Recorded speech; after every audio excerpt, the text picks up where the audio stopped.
चलो तो हम स्टार्ट करते हैं Nifty bank Nifty daily analysis, जिसमें हम कल देखेंगे कि मार्केट हमने क्या बोला था और किस टाइप का मार्केट टर्न आउट हुआ। तो कल मैंने एक बात बोली थी, शायद कभी कभी ये हो जाता है सही, लेकिन हम एक लेवल देखते हैं ना, लेवल के हिसाब से ही काम करते हैं, ठीक है। तो कल हम डाटा जब देख रहे थे ना, तो डाटा में हमें दिख रहा था कि सेलर्स जो है हावी है। तो मैं मना किया था कि कभी भी अगर गैप अप होता है ना, गैप अप में भागिए मत। गैप अप में ना उछल कूद मत कीजिए। मैं बोल रहा था कि आप ना 3 कैंडल छोड़ दीजिए, 10 बजे से ट्रेड करने की कोशिश कीजिए। आप कम से कम 3 कैंडल, फर्स्ट के 3 कैंडल 15-15 मिनट का, आप 10-15 10-20 के आप उसके बाद ट्रेड कीजिए, कोई दिक्कत नहीं होगा। उसके बाद प्राइस एक्शन खुद आपको बताएगा कि हमको जाना किधर है, ठीक है। तो मार्केट क्या हुआ कि यहाँ पे गैप अप खोला, थोड़ा सा इसको जूम करते हैं, ठीक है। ये वाला लेवल यहाँ पे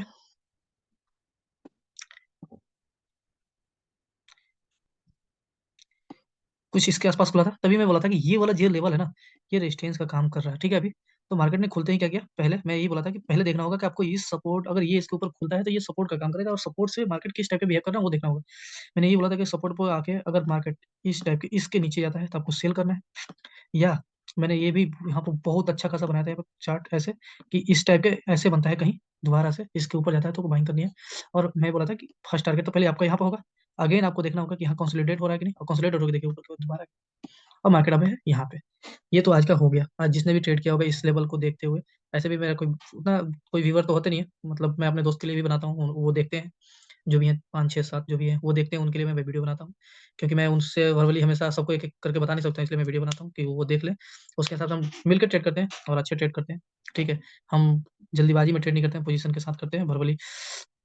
मतलब हमें पता है कि कौन सा किस लेवल पर क्या करना है, ठीक है। उसके हिसाब से हम यहाँ पे भी बताने की कोशिश करते हैं, ठीक है। अब नेक्स्ट क्या होगा उसके हिसाब से हम देखेंगे, ठीक है। आज का तो हमने जो बताया था वो हो गया, जो होना था, ठीक है। अब आपके पास लेवल है ये, ठीक है। अब ये लेवल जो हमारा सपोर्ट का काम करेगा, यहाँ से 18,050 तक, ठीक है। ये लेवल में आपको जब भी अगर आपको मिलता है इस लेवल पे, अगर मार्केट यहाँ पे अगर जब भी मिलता है तो बाइंग ही करनी है, ठीक है। सेल आपका अब जो होगा 18,000 17,800 के नीचे, 750 के नीचे ही सेल करना है, उससे पहले हमारा सेल नहीं है। अगर औपचारिक रूप से मैं बोलूँ तो 17,700 के नीचे ही सेलिंग बनता है, ठीक है। उसके पहले कोई सेलिंग नहीं है, क्योंकि अभी बाइंग में मोमेंटम है, तो बाइंग के लिए ही सोचेंगे। कल मैं भी बोला था कि कल अभी सेलिंग का मोमेंटम अगर इसके नीचे आता तो सेलिंग के लिए ही सोचेंगे, लेकिन बट मैं ये पहले पता था, ग्लोबल मार्केट देख के मुझे लगा था कि ये गैप अप होगा। गैप अप होने के बाद देखना है हमें किस टाइप के यहाँ पे बायर्स आते हैं या सेलर्स आते हैं, तो बायर्स ही आए, ठीक है। और सेलर्स वहां पे भागना पड़ा, क्योंकि कल के पिछले दिन वो सोमवार को उन्होंने सेल किया था, और जैसे ही इसके ऊपर गैप अप हुआ तो पहले वो अपना क्या किया, पोजीशन यहाँ पर काटे, और पोजीशन काटने के बाद न्यू बायर्स जैसे ही ऐड हुए ना, फिर वहां से उसका शॉर्ट कवरिंग चालू हुआ, मार्केट ऊपर की ओर चलता हुआ है। शॉर्ट देखिए आज दोनों हुआ है, शॉर्ट कवरिंग भी हुआ प्लस न्यू बायर्स भी आए। ऐसा नहीं कि कोई ऊपर मार्केट चलता गया उसके चलते शॉर्ट कवरिंग हुआ, तो उसके चक्कर में हुआ है, ठीक है। ऐसा नहीं हुआ है कि शॉर्ट वहां से उन्होंने प्रॉफिट अपना वो क्या बोलते हैं लॉस में उन्होंने लॉस काटना चालू किया, और न्यू बायर्स उसके ऊपर हावी हो गए। तो कभी भी मैं तभी बोलता हूँ कि जब लेवल है ना, लेवल को हमेशा याद रखिए कि नॉक नॉक इसको एसएल करा तो मार्केट ने कहाँ गया, यहाँ पे। पहले इसको एसएल किया तो मार्केट कहाँ गया, यहाँ पे। तो पहले किसी का एसएल होगा तभी तो मार्केट ऊपर क्यों चढ़ेगा या नीचे में। अगर इसका एसएल यहाँ पे जो बायर्स थे जो यहाँ लेके गए थे, अब ये जो आज जब होने वाला, अगर नेक्स्ट डे अगर आपका इनका एसएल होता है जो यहाँ से लेके गए, तभी मैं बोल रहा हूँ कि जब इनका एसएल होता है और मार्केट यहाँ पे आ जाता है ना इसके नीचे, तो ये जो 100 पॉइंट का जब इनका एसएल होगा ना, जो 800 17,800 वाले लेके गए हैं, और 100 पॉइंट जैसे ही नीचे होगा, और 17,800 पे जो पोजीशन जिन्होंने बनाया है, तो 100 पॉइंट जैसे ही नीचे जाएगा ना इनका फिर एसएल हो गया। तब जब ऐसे ही निकलना चालू होंगे तो मार्केट और नीचे को शिफ्ट हो सकता है, ठीक है। बट आगे क्या है, आगे मैंने अगर वीकली एनालिसिस किया था तो उसमें मैंने एक बात बोली थी वहाँ पे, आपको याद होगा किसी को भी। तो मैंने एक बात बोली, तभी मैंने उसको जूम थोड़ा सा करके रखा था पहले से जब मैं वीडियो स्टार्ट कर रहा था। ये वाला लेवल जो बजट डे है, मैंने बोला था कि बजट डे का नीचे अपर और लोअर, यहाँ नीचे थोड़ा सा और नीचे है, अपर और लोअर बहुत मार्केट के लिए काम कर रहा है, ठीक है। तो यहाँ पे देखना है कि मार्केट ऊपर जाने के बाद क्या किस टाइप का होता है। इसके ऊपर जाता है जो कि 975 980 के ऊपर जैसे ही मार्केट जाएगा, एक और मूव आएगा अच्छा खासा, जो कि 18,100 तक आसानी से ले जाएगा, ठीक है। तो 18,020 के ऊपर भी टिकना जरूरी है, ठीक है। 18,000 पे 18,020 के ऊपर जैसे ही टिकना चालू होगा, और ये जो लेवल है इसके ऊपर जब जैसे ही जाएगा आपको आसानी से मूव मिलेगा। बट अगर आपको यहाँ पे खुलता है कहीं और यहाँ पे सपोर्ट लेके प्राइस सेक्शन देखना पड़ेगा कि 900 पे और 850 के बीच में किस टाइप के बिहेव कर रहा है, अगर नीचे आता भी है तो। और यहाँ से अगर जैसे ही ऊपर जाता है आपको आसानी से बाइंग मिलेगी, और यहाँ पे बाइंग के लिए ही सोचना है, ठीक है। सेल्स आपको 17,700 के नीचे ही सोचना है, ठीक है। इससे पहले आप सेल नहीं मिलेगा, जो होना था हो गया। क्योंकि मार्केट में पता है क्या हो रहा था बार बार, कि ऊपर से सेलिंग आ रही थी, ठीक है, लेकिन बाइंग भी उतना ही तेजी से मतलब ऊपर की ओर शिफ्ट हो जा रहा था। जैसे ही यहाँ पे क्या हुआ, मार्केट ने यहाँ पर सेलिंग दिखाया, यहाँ पे, और अगेन बाइंग होगी, ठीक है। मार्केट ने अगेन सेलिंग दिखाया, फिर से बाइंग होगी, सेलिंग दिखाया, दोबारा से बाइंग होगी, नीचे यहाँ सेलिंग दिखाया, दोबारा से लास्ट टाइम में बाइंग हो जाती थी, इस टाइप के हो रहा था बार बार, क्योंकि इसके नीचे वो मार्केट जाने के लिए तैयार नहीं था। अब क्या हो रहा, अब देखना है कि क्या बाइंग होने के बाद ऊपर से सेलिंग होता है कि नहीं। तो 18,100 के लेवल पे देखना पड़ेगा कि मार्केट किस टाइप पे ट्रेंड कर रहा है, उसके वहां से अगर या तो 10% तो वहां टॉप पे जाके आप 18,150 पे आप एक बार, मैं पहले भी यहाँ पे था तो मार्केट तभी मैं बोला था कि 18,150 पे जाता, तो वहाँ पे एक सेल मारिए, कोई दिक्कत नहीं है। आपका स्टॉप लॉस होगा 18,200, ठीक है। 18,150 बताता हूँ, वहाँ पे सेल मारिए, 50 पॉइंट का सेल लीजिए, हेजिंग के साथ कीजिए, वहाँ पे एक आपका सेल बनता है जरूर, ठीक है। 18,150 पे वहाँ पे एक सेल मारिए, कोई दिक्कत नहीं है, वहाँ पे सेल मारिएगा तो एक नीचे की ओर करेक्शन जो दिखेगा, जो कि 18,000 तक लेके आएगा, ठीक है, ज़्यादा नहीं, ठीक है।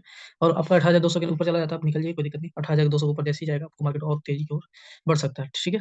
लेकिन आप यहाँ से बाइंग किए हैं और आप सोचते हैं कि 18,150 पे भी बाइंग करें, तो नहीं, वहाँ पर रुक जाइए, अभी आपको सेल नहीं करना चाहते हैं, रुक जाइए, कोई दिक्कत नहीं।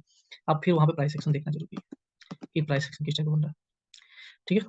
तो ये रहा निफ्टी का। अब आते हैं बैंक निफ्टी, क्योंकि प्रेशर बैंक निफ्टी से ही था, निफ्टी आज सुबह से ही स्ट्रॉन्ग था, तो मैंने भी पहले भी बोला था जो हमारा ग्रुप है वहाँ पे कि आपको बाइंग निफ्टी और सेल बैंक निफ्टी। अब आते हैं बैंक निफ्टी पे। तो बैंक निफ्टी फिर से अपने एज के पास आ गया है, जो मैंने पिछले जो कर रहा था, और वहां से दोबारा यहाँ नीचे की ओर आ गया था मार्केट 2 दिन में, पिछले दिन मंडे को। तो मैंने ये जब वीकली कर रहा था तो मैं बोला था कि ये एज पे है, अगर जाना होगा ना तो इसके ऊपर आसानी से चला जाएगा, ठीक है। बट अगेन क्या हुआ, वहां पे इसके तरफ से प्रेशर हुआ था, आज भी इसके तरफ से ही प्रेशर था। मार्केट यहाँ पे खुलता है और इस लेवल पे, जैसे निफ्टी में यहाँ पर क्या, इसके यहाँ पे खुलते ही उसके पास यहाँ ये जो था, इसके तोड़ने के लिए आसान था, लेकिन इसके लिए नहीं था। तो अगेन ये क्या है यहाँ पे, तभी मैं निफ्टी में कल ज़्यादा वो था खरीदने के लिए, और बैंक निफ्टी में कम, ठीक है। अब इसमें क्या है, यहाँ पे है, ठीक है।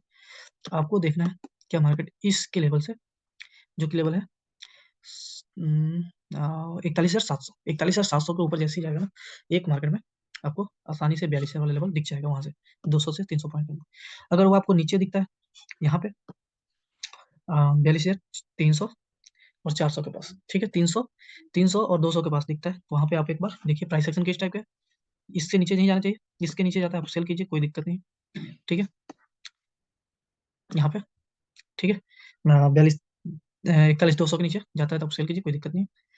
और आपको जैसे ही इसके ऊपर अगर नीचे आता भी है, तो पहले यहाँ पे प्राइस एक्शन देखने की कोशिश कीजिए, या तो 41,300 या 41,400 के पास से सपोर्ट लेके ऊपर क्यों घूम रहा है, तो ठीक है। या तो आपको गैप अप खुलता है और इसके ऊपर प्राइस एक्शन देखना जरूरी है कि 700 के ऊपर कितना टाइम बिता रहा है, और अगेन आपको ये इसके ऊपर जा रहा है कि नहीं, ठीक है। अगर इसके ऊपर खुलता है तो आप यहाँ पर देखिए कि 500 और 600 के पास किस टाइप का एक्शन वो ले रहा है, ठीक है। और कोई भी ट्रेड मैं हमेशा बोलता हूँ कि हेज करके ही ट्रेड कीजिए, कोई दिक्कत नहीं, इसके नीचे ही सेल आपको मिलेगा, इसके ऊपर आपको बाइंग मिलेगा। आज के लिए मार्केट को प्रेडिक्ट करना बहुत आसान है, बट हाँ, जब मार्केट खुलता है तो वो देखना पड़ता है कि प्राइस एक्शन किस टाइप का बन रहा है। ऐसा नहीं कि मैं खुलते ही मार्केट में कूद गया और 50 पॉइंट सी में दे दिया, 50 पॉइंट पी में दे दिया, दिन भर का मूड खराब हो गया कल। क्योंकि मैं रिकॉर्ड करते समय ये बार बार बोल रहा था, मैं इस बात का हमेशा बोल रहा था कि गैप अप खुलने के बाद आपको कूदना नहीं है। गैप अप खुल रहा है, छोड़ दीजिए, 1 घंटा आपके लिए नहीं था। मार्केट खुद आकर आपको बोलेगा कि मैं कहाँ जा रहा हूँ। मैं बोलता हूँ ना, सुबह में आप सुबह का कोई कैंडल ट्रेड मत कीजिए। वो आपका ट्रेड वो ना सिर्फ पैसा देने वाला का कैंडल होता है। जो सुबह का कैंडल होता है ना, वो सिर्फ पैसा देने वाले बनाते हो कैंडल, वो आपका कैंडल नहीं है। पैसा लेने वाला का कैंडल होता है बीच का, मिडिल का, 10 बजे के बाद का, या 1 बजे के, वो कैंडल होता है आपके लिए, जो 1 बजे के बाद, 12 बजे के बाद बनता है। वो आपको प्राइस एक्शन बताता है कि हमको जाना किधर है। और रिवर्सल भी होगा तो वहाँ पता चल जाएगा, वहाँ से रिवर्सल भी होगा तो आपको पता चल जाएगा, पहले अलर्ट हो जाएगा कि हाँ आपको रिवर्सल जा रहा है, आप वहाँ से निकल सकते हैं। कोई स्विंग बना रहा है, स्विंग के नीचे जाता है तो ठीक है, स्विंग के ऊपर जाता है तो ठीक है, दोनों तरफ आप बना सकते हैं, वहाँ पर कोई दिक्कत नहीं। तो ये चीज़ है, ठीक है। ये रहा निफ्टी बैंक निफ्टी का चार्ट। अब देखते हैं ओपन इंटरेस्ट किस टाइप का बना हुआ है। ओपन इंटरेस्ट निफ्टी, जो कल तक वही मैं बोला था डाटा में क्या है कि नीचे में सेलर्स जो है भागे हैं और बाइंग अच्छे खासे। मैं कल भी बोला था कि अगर मार्केट को ऊपर जाना हो तो बहुत तेजी से तो नहीं जाएगा, लेकिन तो अगर बायर्स अगर उस स्पीड से आते हैं ना, तो फिर ये सेलर्स को कटना पड़ेगा। तभी मैं बोला था कि इसके ऊपर देखना है 17,800 का, मैं तभी बोला था 17,820 के ऊपर कितना देर तक टिकता है। अगर ओपन हाई वहाँ पे बनने के बाद क्या हुआ, ओपन हाई खुला था, खुलने के बाद नहीं, बैंक निफ्टी में ओपन हाई शायद बना था, इसमें नहीं बना था निफ्टी में। तो खुला तो गैप अप से था, लेकिन क्या हुआ, नीचे की ओर शिफ्ट हो गया। और जैसे ही आपको 17,800 के ऊपर टिकना चालू हुआ, आसानी से बायर्स आते गए, और सेलर्स जो है उनको पता था कि आज का दिन मेरा नहीं है, यहाँ से निकलने में भलाई है। उन्होंने एक बार नीचे लाया, अपना पोजीशन काटा, और जो नहीं करता तो फिर बाद में तो निकल ही गया, जैसे ही 150 पॉइंट ऊपर गया तो निकलना ही था, ठीक है। तो अब क्या है, हमारा 17,800 जो है स्ट्रॉन्ग सपोर्ट बनकर तैयार हो रहा है, और रेजिस्टेंस ऊपर में वैसा कुछ दिख नहीं रहा, जो 18,000 ही है मेन हमारे लिए, जो साइकोलॉजिकल लेवल है। तो 18,000 के ऊपर जैसे ही चालू होगा जाना, तो आसानी से मूव कर जाएगा, कोई दिक्कत नहीं, अगर बायर्स आते हैं तो, ठीक है। कल देखना पड़ेगा कि बायर्स कल आते हैं या सेलर्स आते हैं ऊपर से। तो अगर बायर सेलर्स आएंगे भी तो इस लेवल से पहले नहीं आएंगे, जो कि है हमारा 18,150, ठीक है। इससे पहले सेलर्स निकलना, लेकिन हाँ उसके पहले आपको प्राइस सेक्शन जरूर देखना जरूरी है। ऐसा नहीं कि हमने कहीं भी कूद गया तब तो सेलर्स नहीं आ रहे, कूद जाना है, ऐसा कुछ नहीं। ठीक है, 41,000 ये हमारे लिए, ये अब ये जो कल रेजिस्टेंस बन रहा था, देखिए यहाँ पे क्या हुआ, यहाँ पे मैसिव मैसिव जो है ना 18, ये जो लेवल जो दिख रहा था 41,500, मैं बोला था ना यही सबसे महंगा नेक और ब्रेक लेवल है। और जैसे ही इसके ऊपर आपको जाना चालू हुआ, आपको बैंक निफ्टी में आसानी से देखिए आपको मूव मिलेगा। अब 700 के ऊपर जैसे चालू होगा आपको ये 42,000 लेवल दिख जाएगा आसानी से। ठीक है, और यहाँ पे आता है आपको, तो एक बार अब ये सपोर्ट का काम करेगा, लेकिन ये वाला लेवल अभी भी देखना है, यहाँ पे भी सेलर्स हैं, क्योंकि ये कैंडल भी इतना मतलब इसके बराबर ही है लगभग। ठीक है, तो इसके पास देखना पड़ेगा कि यहाँ पे अगेन बायर्स ऐड हो रहे हैं या सेलर्स ऐड हो रहे हैं। तो यहाँ पे आता है तो एक बार सपोर्ट का काम करेगा, वहाँ पे आप बाइंग करने के लिए सोचिए, 400 के पास आता है तो, और 441 500 के पास आता है तो वहाँ बाइंग के लिए सोचिए, और 700 के ऊपर जाता है तो फ्रेश बाइंग कीजिए, कोई दिक्कत नहीं, आपको आसानी से ये वाला लेवल 42,000 वाला लेवल मिल जाएगा। ठीक है, तो आज सेलर्स कटने का दिन था, आज बायर्स न्यू एडिशन हो गया, बायर्स निफ्टी में ज्यादा हुए, इसमें नहीं, इसमें क्या हुआ कि पोजीशन कटना चालू हुआ, जैसे निफ्टी बैंक निफ्टी के ऊपर की ओर लीड किया निफ्टी की तरफ से, तो उसके चलते क्या हुआ, इधर से सेलर्स निकले और बायर्स, मतलब जितना निफ्टी में बायर्स बाइंग हुआ है सुबह सुबह से ही, उतना बैंक निफ्टी में कम हुआ है थोड़ा सा। ठीक है, और ठीक है, इसको यहीं पे समाप्त करते हैं। हेज के साथ ट्रेड कीजिए, मैं हमेशा बार बार बोलता हूँ, हेजिंग कीजिए, जरूरी नहीं है आप नेगेट कीजिए, अगर एक्सपर्ट बन जाए उसके बाद आपको लगता है कि मैं स्क्रीन देख के ट्रेड कर सकता हूँ, मैं हर स्विंग को मुझे पता है कि कहाँ से क्या होगा, तो उसको देख के आप कर लीजिए। जब एक्सपर्ट बन, पहले आप हेजिंग जरूर कीजिए, आपको मान के लिए प्रॉफिट 2,000 की जगह पे आपको 1,000 रुपये ही हो रहा है तो कोई दिक्कत नहीं, आप 1,000 रुपये ही पहले लीजिए ना, लेकिन आपको पता होना चाहिए कि 1,000 रुपये प्रॉफिट सही में होने वाला है मेरे यहाँ, वो क्लियर पता होना चाहिए ना, उसके लिए हेजिंग कीजिए। अगर नहीं आप गलत हो जाते हैं तो ठीक है, 500 600 आपने लॉस कमाई है, छोड़िए उसको, बंद कीजिए, अगले दिन देखिए कि हमने क्या गलती किया, या तो मेरे रूल में कोई गलती है, उसको देखिए, उसके हिसाब से ट्रेड कीजिए। ठीक है, तो इसको यहीं पे छोड़ते हैं, और सेफ ट्रेड कीजिए, अपने प्रिंसिपल को बचाए, और जितना अपना कैपिटल है उसको बचा कर ट्रेड कीजिए, तो मैं यही बोलूंगा। ओके, इसको यहीं पे समाप्त करते हैं, बहुत बहुत धन्यवाद।